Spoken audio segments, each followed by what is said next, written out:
Pô, vem cá, se for 3-2, é isso aí, Júnior? 4-3. Você prefere 3-2 ou 1-1, 1-0? Não, 3-2 você vai se divertir muito mais, né? É lógico que hoje o pensamento... Ô, Kleber, só para lembrar, o Saraiva vai lembrar, ontem teve um contra-ataque do Internacional, eu acho que foi o Vidal pela direita, que quem foi fazer a cobertura foi o Diego, numa característica típica daquele cabeça de área que só ia para desarmar, entendeu? Sim. E ontem foi a demonstração da capacidade do compromisso que esses jogadores estão, exatamente até fugindo um pouco das características. Só queria falar uma coisinha a respeito do Gerson, né? Porque eu acho que ele vai precisar melhorar. E são em certos momentos, quando ele recebe essa bola de costas para o adversário, na saída de bola do Flamengo, e ele retém essa bola e muitas vezes o adversário consegue, ou faz a falta, ou então consegue roubar essa bola. Quando ele perde essa bola, ele cria um problema muito grande, porque a defesa está toda desorganizada. Ele já tem diminuído muito esse tipo de situação, mas como ele tem perna comprida, usa muito bem o corpanzil que ele tem para fazer esse giro. E quando ele faz esse giro, clareia tudo para ele pela passada larga, pela inteligência, pelo bom passe, tudo isso. Como? Não, agora você não pode fazer nada que eu vou fazer intervalo. Pra gente dar um pulo internacional, Quantas né? jogadas você acha que o Gerson Canhotinha de Ouro tinha quando a bola estava chegando para ele? Todas.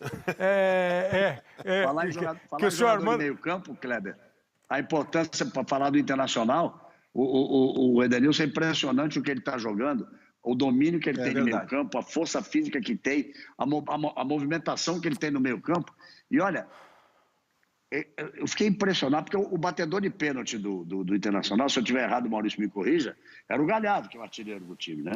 Aí ele se machucou. Era até virar se machucar. Ele bateu 3 pênaltis agora e fez os 3 gols, mas os 3 de forma perfeita, os 2 pênaltis com um peso nas costas. Num Grenal que o Inter não ganhava há mais de 2 anos. Aos, 49 do segundo tempo. E o outro no jogo de ontem, que era uma decisão. Só quem podia ser campeão ontem era o Internacional, né? A decisão era para o Internacional. Tanto que a vitória do Flamengo leva a decisão para quinta-feira. E cara, onde ele bateu, aí eu me lembro do Raul. O Raul Plasma dizia o seguinte: tem um pênalti que não é possível goleiro nenhum defender. Porque se você pode sair até adivinhar o campo e sair antes da bola. Não é aquele lá no chão, pertinho da trave. É aquele lá em cima, perto do travessão e da trave do lado, assim, ó. Ali onde a coruja dorme. Quando o cara bate lá, não tem como o goleiro chegar, nem que ele parta antes da cobrança. E o cara, rapaz, bateu um pênalti. Ele bateu 2 pênaltis para aquele lado, assim. E o peso nas costas é outro grande destaque do campeonato. Saraiva, deixa eu só ir para o intervalo. Deixa eu só ir para o intervalo, Saraiva, senão... para a gente depois, no próximo bloco, mostrar os gols do jogo, os 3 gols da partida, o lance que o Internacional reclama da penalidade, dizendo que hoje os presidentes do Internacional, do Flamengo e do São Paulo estiveram na sede da CBF. Foram lá conversar com a diretoria da CBF, com o presidente Rogério Caboclo, o presidente Alessandro Barcelos do Internacional, o Rodolfo Landim do Flamengo e também o Júlio Casares do São Paulo. O Júlio Casares estava lá, porque o São Paulo jogou lá agora há pouco e tal. E a informação que se tem, prestada pela CBF, é que ficou um clima bom. As cobranças, claro que o Internacional fez cobrança, reclamou, árbitro de vídeo e tal, mas que saiu todo mundo com um sorriso. Tomara que não seja só aquele sorriso da foto. É bom, que que os dirigentes baixem um pouco a fervura. Claro, porque todos os dois passaram um pouco do ponto. Claro. E aí, para a gente ter uma rodada legal quinta-feira, que já tem os árbitros definidos, né? Internacional e Corinthians vai ter o Wilton Pereira Sampaio apitando, e o jogo entre São Paulo e Flamengo vai ser apitado pelo Rodolfo Toschi. Foram os 2 árbitros escolhidos pela comissão de arbitragem para as partidas de quinta-feira. Então a gente vai para o intervalo para depois arredondar essa disputa Internacional e Flamengo, Flamengo Internacional, falando do jogo de ontem, e aí vamos conversar mais sobre o Campeonato Brasileiro, quem caiu, Los Argentinos, tutorial. Júnior? Tutorial. Valeu, Peterson. Daqui para frente eu vou usar esse termo aí. Tutorial. Olha aqui. Mas assim, então Fogo, o que vocês depreenderam do jogo? Eu tinha pensando pelo lado do Internacional, né? O Internacional, em alguns jogos, ele faz o gol cedo, como ele fez, e aí ele me parece recuar um tanto que chega a ser, e é, perigoso. Ele me parece dar muito campo para o adversário, e num adversário, contra um adversário que é um adversário que tem um volume muito grande... E que quer o campo. E que quer o campo para jogar, era um perigo. Aconteceu isso no jogo de ontem? Vocês acharam que aconteceu isso? Mas ou foi mais, Kleber. Aí é que não... Desculpa, Júnior. É que ontem, quando é contra o Flamengo, a consequência é mais grave. O Flamengo empata o jogo e passa a rondar a área do Internacional até que no final do primeiro tempo o Inter recupera volume, o Rodinei bota uma bola na trave. O problema é que não era o Flamengo colocando o Inter para trás. O Inter tem feito isso recorrentemente. Ele fez contra o Vasco e quase deixa ponto lá, fez contra o Bragantino, fez contra o Goiás, e aí eu estou falando de 2 jogos do Beira-Rio.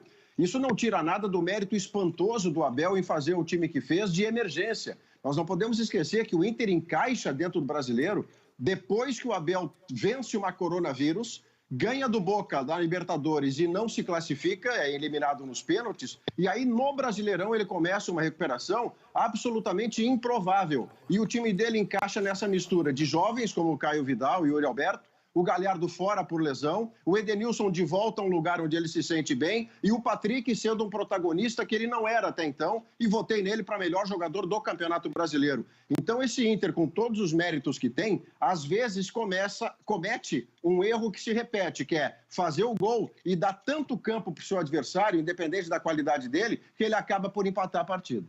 Antes da gente mostrar os lances e as análises do Sálvio, eu acho que foi aqui no Bem Amigos que nós, semana passada, falamos alguma coisa assim na linha.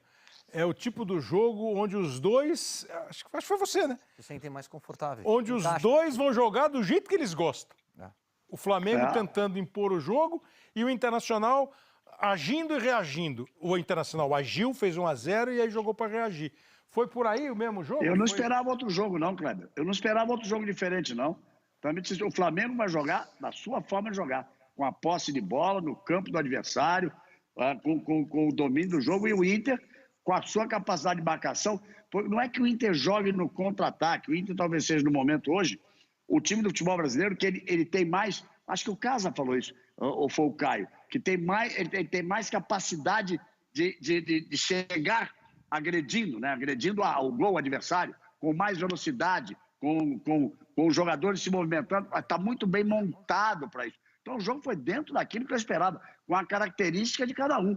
Teve questão de arbitragem ali, questão de arbitragem aqui, o Salvo vai falar daqui a pouco, mas o jogo foi dentro daquilo que se esperava. Ô, Kleber, fala, Júnior. Só para dar uma pincelada aí, eu acho que além dessa característica do Inter, que a gente viu em diversos jogos, ontem, pelo menos até o gol de empate do Flamengo, o Inter conseguiu matar as jogadas pelas laterais do Flamengo, que era o Vidal, que voltava junto com o Felipe Luiz, né, e o Patrick, que fechava as investidas do Isla pelo lado direito. Né?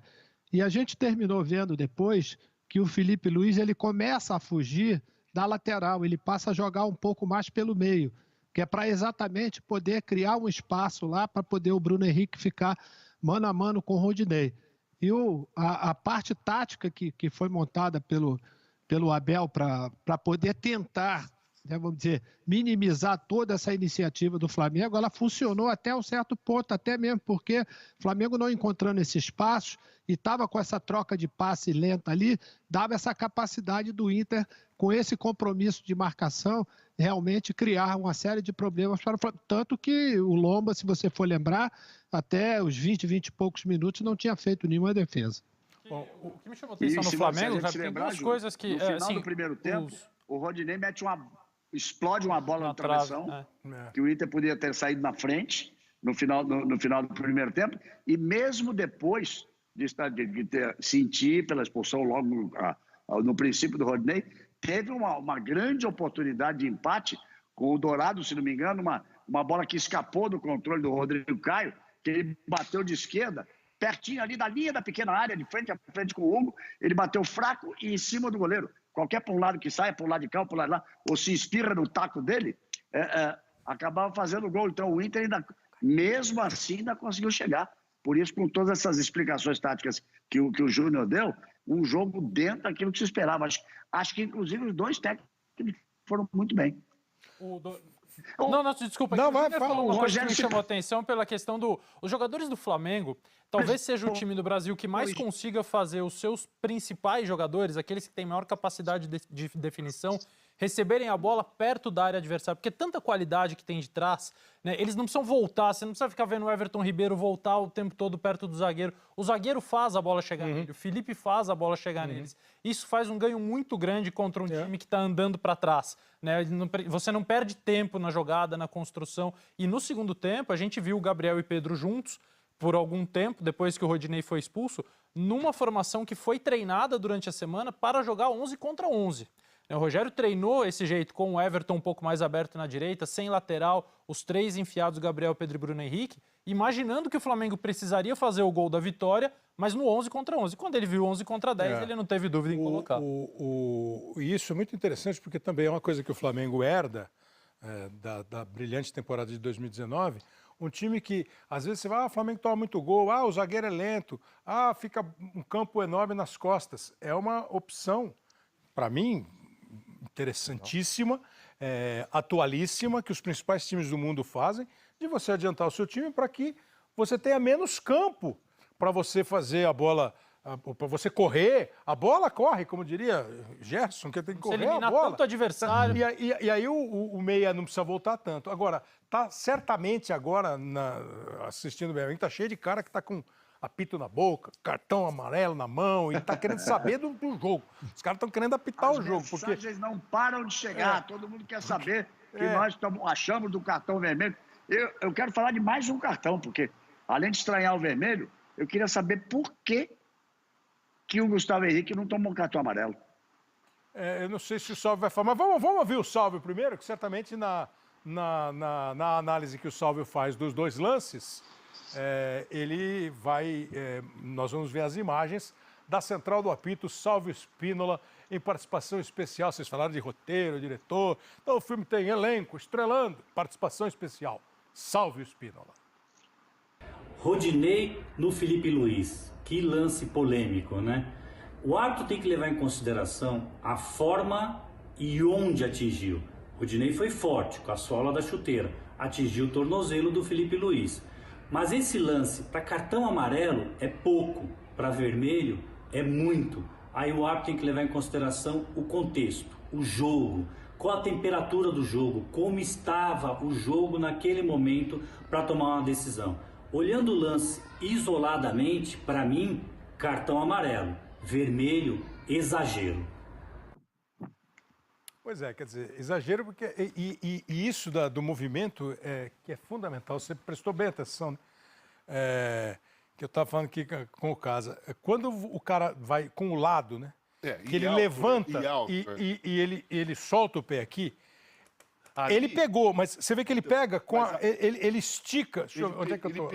Ele pegou porque eu fui ele pega como se ele estivesse dando uma passada mesmo. Ele não dá o lado do pé. O calcanhar dele tá no chão. O Felipe foi rápido.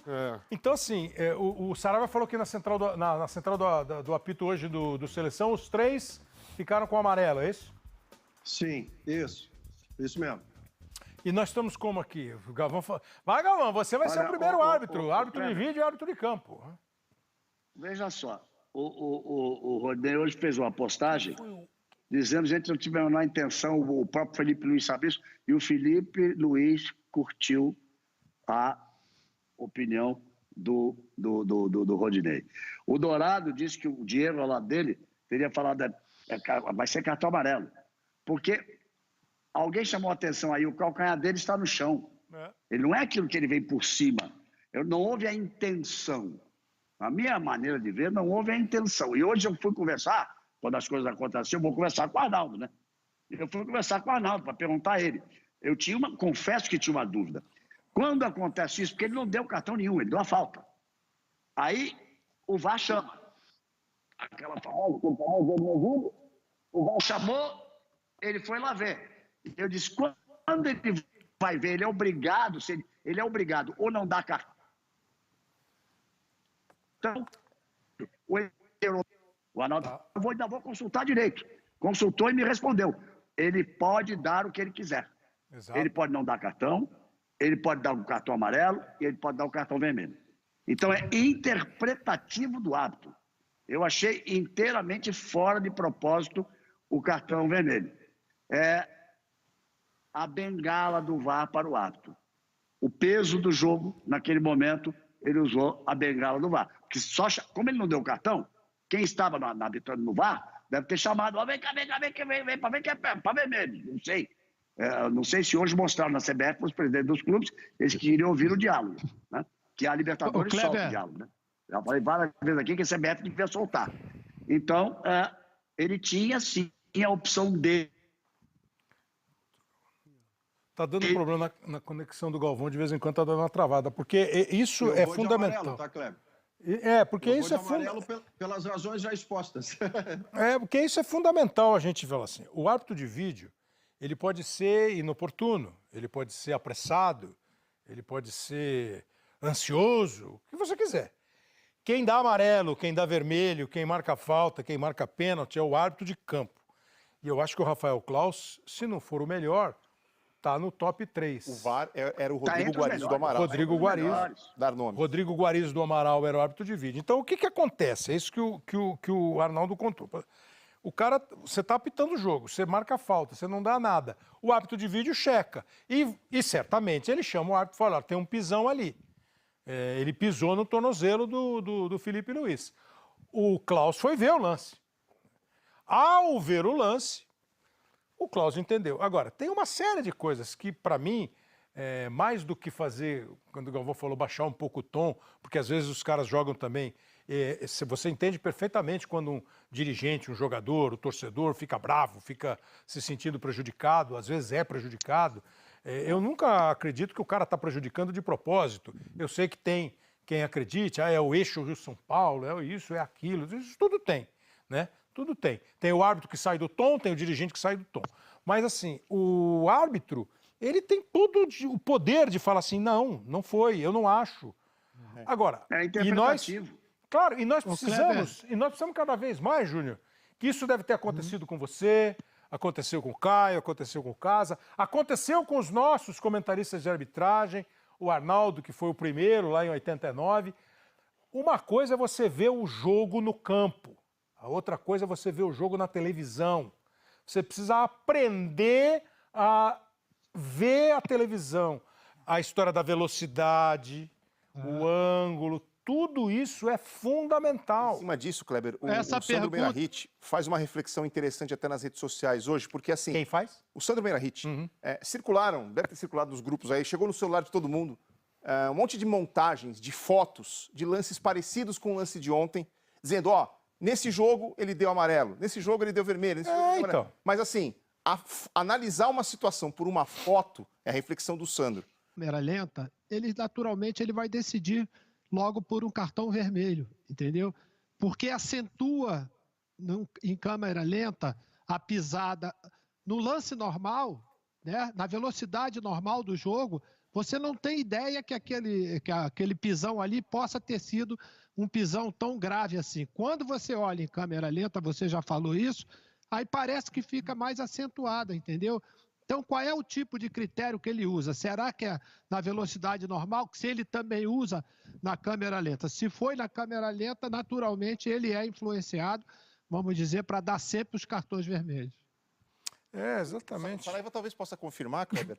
Durante o dia a gente leu em vários veículos da imprensa gaúcha que a direção do Internacional ouviu as conversas do VAR e que a ideia inicial do Claus não era expulsar, mas que ele teria sido convencido pelo árbitro de vídeo a expulsar o jogador do Internacional. É isso, né, Saraiva? Se isso procede, Saraiva, sugiro a Leonardo Gaciba que diga para o árbitro de vídeo que ele não tem que sugerir nada, né? Não tem que sugerir nada, é um exagero. Ele pode sugerir. Ele tem que alertar. Ele tem que alertar, ele tem que dizer, ele tem que argumentar. Agora, é aquilo, né? Assim, olha, você vai ali e joga, bota a cabeça no pé do cara que vai chutar. Não, professor, peraí, pô. Não dá para. Ô, Kleber, tem um detalhe técnico. Não dá para seguir todas, né? Antes do Saraiva falar, rapidinho, tem um detalhe técnico em tudo isso que tá me incomodando um pouco na arbitragem, que parece um desconhecimento entre o futebol que está se jogando hoje. O Caio já falou agora há pouco. O contato vai ser cada vez mais frequente pela capacidade física dos jogadores. Eles vão chegar na mesma bola inteiros, por cima, por baixo, nem sempre vai ter maldade. E a arbitragem me parece que não está diferenciando os lances. Pode ser. Então, assim, eu acho que ela precisa entender um pouquinho melhor o contexto. Como eu acho que pode também refletir sobre o que você precisa ter agora como limite. Sim. Porque é aquele papo que a gente tem toda hora. Antigamente, você cruzava um monte de bola, eu demorava 10 segundos para chegar, você demorava 5 segundos para chegar, não tinha trombada. Agora eu demoro uma fração de segundo para chegar, ele demora uma fração de segundo para chegar, a gente bate cabeça. Então, esse tipo de jogada talvez precise ter uma nova visão de arbitragem. Chegou atrasado, é falta, tá expulso. Ninguém reclama mais. Pisou com o calcanhar, pisou com o dedão, né, Saraiva? A leitura, Kleber, isso é que me surpreendeu negativamente em relação ao Rafael, que eu tenho na conta de um dos 3 melhores árbitros do país, se não for o melhor. E quem tem essa dimensão, quem está num jogo como esse, ele não está no jogo completamente alheio ao que o jogo representa.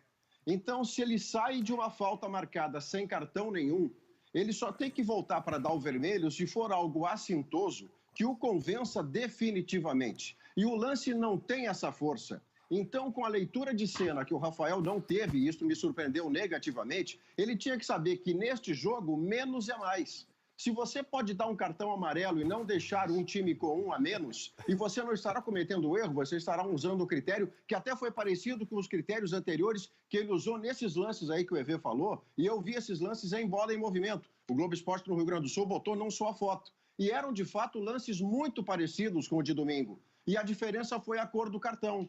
Então, num jogo como esse, não é condescendente, não é você apitar de forma confortável e acomodar, é você ter a leitura da cena.